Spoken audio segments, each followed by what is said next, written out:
Getur verið að þetta sé með flugi? Nei.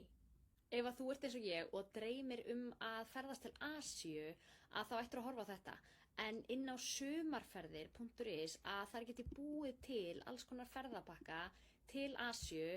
Mig dreymir til dæmis að fara til Tælands og þá get ég bara valið hvert mér langar að fara í Tælandi eða ef mér langar að fara til Bali, þú veist, að þá get ég bara leita að Bali hérna.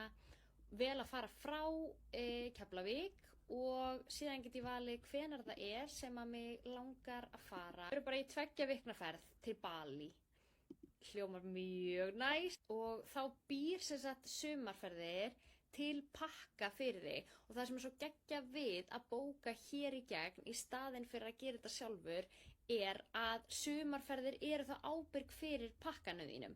Þannig að ef að þú lendir til dæmis í því að flugi er cancelað eða eitthvað svoleiðis að þá eru það sumarferðir sem að redda öllu fyrir þig en ef þú hefði bókað þetta sjálfur að þá ertu í mjög miklu vesinni og ég tala á reynslu. En hér sé ég til dæmis bara pakka til Bali og ég get valið hótel og þið sjáið, þú veist, verðið hérna. Getur verið að þetta sé með flugi? Nei. Prófum að fara bara hérna. Ég trúi eiginlega ekki, 178.000. Fyrir sko 2 vikna ferð. What? Nei sko, því haldið örugglega ég sé að grínast. Ég er í alvörunni í sjokki hérna.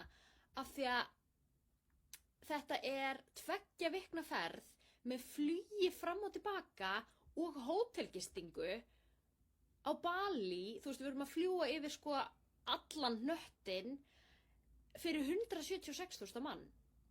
Þetta er ótrúlegt verð. Vá, já, þetta er mjög sjokkerandi, geðveikt verð.